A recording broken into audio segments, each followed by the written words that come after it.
मैं विपिन कुमार सिंह अपने सभी बच्चों का इस यूट्यूब चैनल पर हार्दिक स्वागत और अभिनंदन करता हूं। और इसके पहले प्रतीक सर, गगन सर, सोनू गुरुजी का और दीपांशु सर का जो है वीडियो आपके सामने जो है आया, और कुछ बच्चों ने जो है कहा जो है कि अभी विपिन सर का वीडियो नहीं आ रहा है, तो कुछ आवश्यक कार्य के नाते जो है लेट हुआ है। लेकिन अब आप लोगों के समक्ष आज से जो है हमारे जो है सभी वीडियो जो है सामने डाले जाएंगे और आप लोग जो है अपनी पढ़ाई जो है अच्छी तरह से कर पाएंगे। आज मैं अपने हाई स्कूल के विद्यार्थियों के सामने उनका इंग्लिश का जो है फर्स्ट पेपर का जो सिलेबस है उसको जो है बढ़िया से जो है बताने का प्रयास करूंगा, और आशा करता हूं कि बच्चे जो है इसे ध्यान से सुनेंगे और समझने का प्रयास करेंगे। इंग्लिश फर्स्ट पेपर का जो है सिलेबस है उसमें जो है 3 पार्ट में जो है आपका इंग्लिश फर्स्ट पेपर का सिलेबस रहता है। पहला जो है पार्ट जो है प्रोज का है, दूसरा जो है पोएट्री का है, और तीसरा जो है सप्लीमेंट्री है। अब मैं अपने विद्यार्थियों को ये बता दूं जो है कि तीनों जो है कितने कितने नंबर के हैं। प्रोज जो है आपका आएगा जो है 16 नंबर का, पोएट्री जो है 7 नंबर की आती है हाई स्कूल में, और सप्लीमेंट्री जो है 12 नंबर की आती है। जब तीनों को हम कैलकुलेट कर लेंगे तो आपका फर्स्ट पेपर जो है 35 नंबर का हो जाएगा।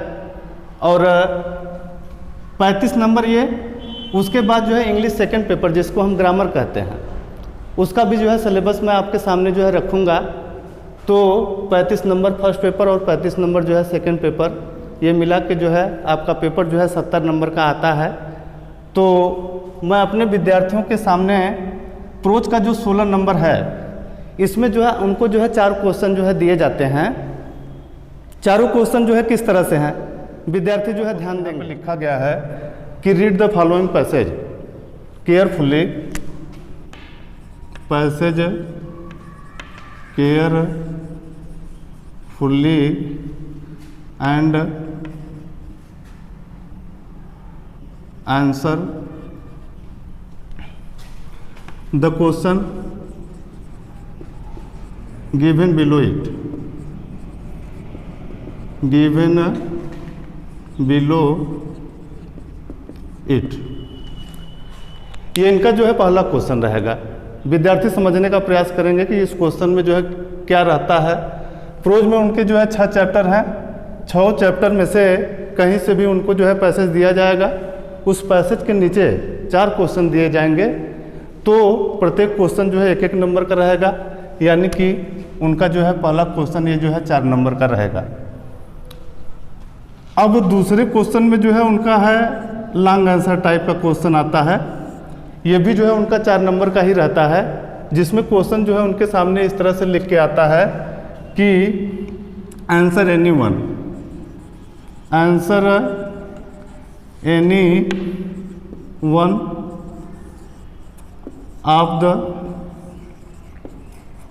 following questions।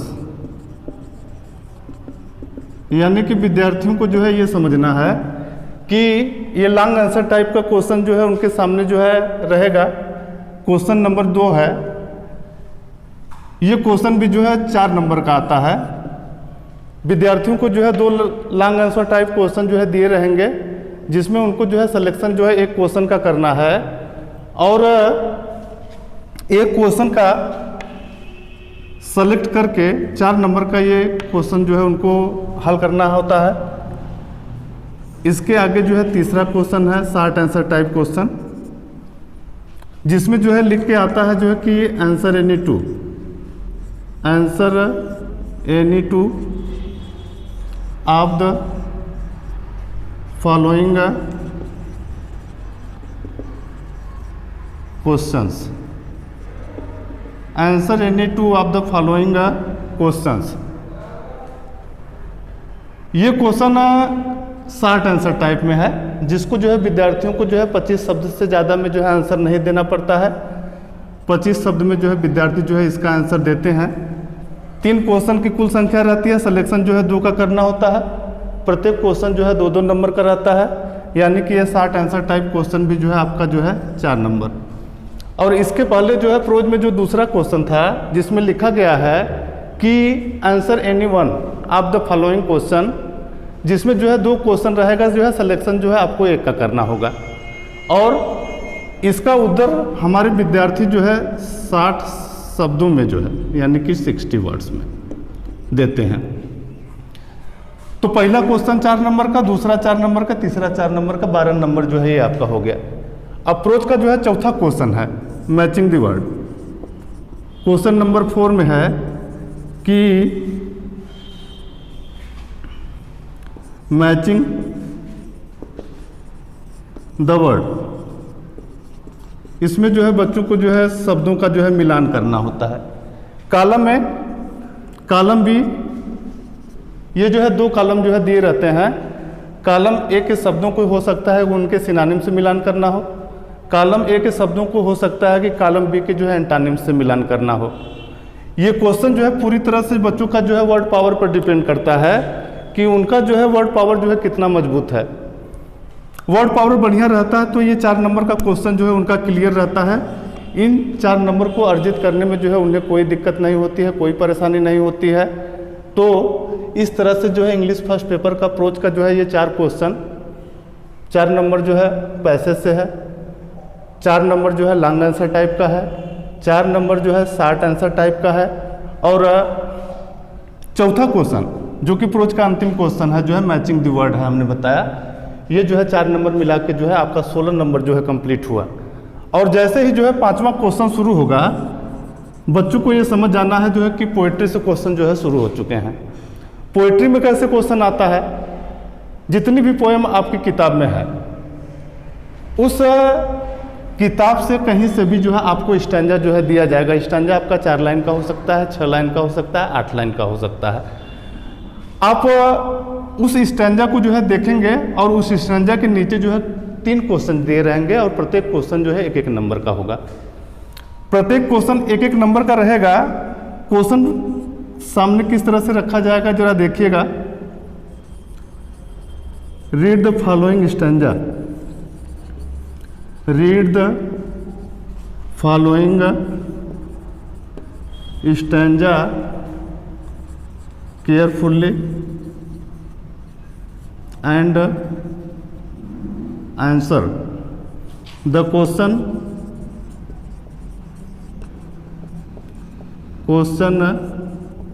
Given below it. Stanza जो है आप लोग देखिएगा, स्टैंजा के नीचे जो है 3 क्वेश्चन रहेंगे। तीनों क्वेश्चन जो है 1-1 नंबर के रहेंगे जो है, यानी कि जो है ये 3 नंबर का क्वेश्चन जो है आपका स्टैंजा से रहेगा। अब अपने विद्यार्थियों को हम जो है पोएट्री के जो है 6वें क्वेश्चन के बारे में बताएंगे कि 6वां क्वेश्चन जो है उनका क्या है। 6वें क्वेश्चन में उनकी आती है जो है सेंट्रल आइडिया। सेंट्रल आइडिया का जो है अर्थ होता है केंद्रीय भाव, जिसमें बच्चों को जो है 2-3 पोएम जो है दिए रहते हैं, उसमें से किसी एक पोएम का सिलेक्शन करके उनको जो है सेंट्रल आइडिया जो है लिखनी पड़ती है। और उसमें ऑप्शनल भी रहता है जो है कि या तो सेंट्रल आइडिया का क्वेश्चन हल कर दीजिए और या तो फिर जो है 4 लाइन की जो है पोएम लिख दीजिए। ये आपका जो है 6वां क्वेश्चन रहेगा। क्वेश्चन नंबर 6 में give the central idea, central idea of the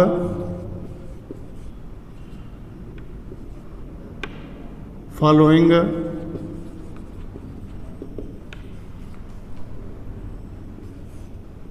poems। Central idea जो है बच्चों को जो है हल करना होता है, जो है 3 सेंट्रल आइडिया जो है रहेंगे पोएम से, उसमें जो है किसी एक का सिलेक्शन करना होगा। और ये क्वेश्चन भी जो है बच्चों को जो है 4 नंबर का आता है।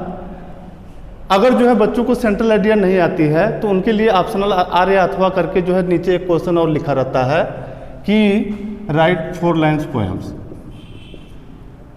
Right 4 lines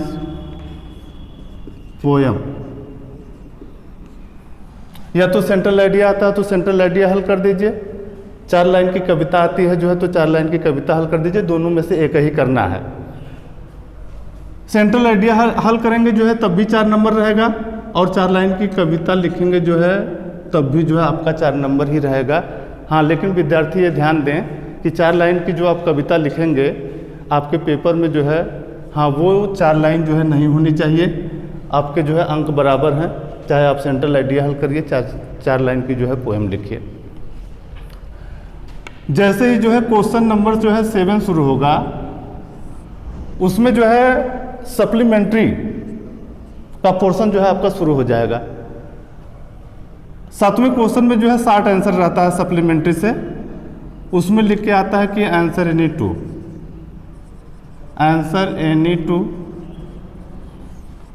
of the following questions. Question की संख्या जो है 3 रहेगी, आपको आंसर जो है 2 का देना है। प्रत्येक क्वेश्चन जो है 2 + 2 यानी जो है 4 नंबर का रहेगा। ये सप्लीमेंट्री से जो है आपका जो है 7वां क्वेश्चन रहेगा। 8वें क्वेश्चन में मैं विद्यार्थियों को बता दूं कि ट्रू एंड फॉल्स स्टेटमेंट है, यानी कि ट्रू एंड फॉल्स स्टेटमेंट में बच्चों को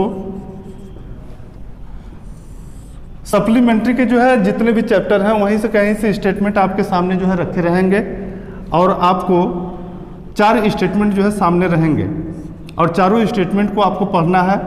अगर जो है स्टेटमेंट ट्रू है तो आप जो है ट्रू लिखेंगे ब्रैकेट बना के, यदि स्टेटमेंट जो है फॉल्स है तो आप ब्रैकेट बनाकर जो है उसको फॉल्स लिखेंगे। ये जो है एक नंबर का क्वेश्चन रहेगा, यानी कि हम ये कह सकते हैं ट्रू एंड फॉल्स स्टेटमेंट भी जो है 4 नंबर का होता है। अब फर्स्ट पेपर का अंतिम क्वेश्चन जो है हम आपके सामने रखने जा रहे हैं। अंतिम क्वेश्चन में जो है मल्टीपल चॉइस क्वेश्चन है, जिसको हम कहते हैं बहुविकल्पी प्रश्न। मल्टीपल चॉइस क्वेश्चन, जिसको हम बोलते हैं जो है बहुविकल्पी प्रश्न। आपके सप्लीमेंट्री से जो है 4 क्वेश्चन जो है बहुविकल्पी रहेंगे, और प्रत्येक क्वेश्चन जो है एक नंबर का रहेगा। तो ये 4 नंबर का जो है 9वां क्वेश्चन भी है। इस तरह से आपका ये इंग्लिश फर्स्ट पेपर का जो है सिलेबस हुआ, और मैं अपने विद्यार्थियों को अगले वीडियो में सेकंड पेपर का सिलेबस बताकर उनका जो है पहला चैप्टर जो है सेंटेंस शुरू करूंगा, और अपने विद्यार्थियों को बढ़िया तरीके से समझाने का प्रयास करूंगा। धन्यवाद।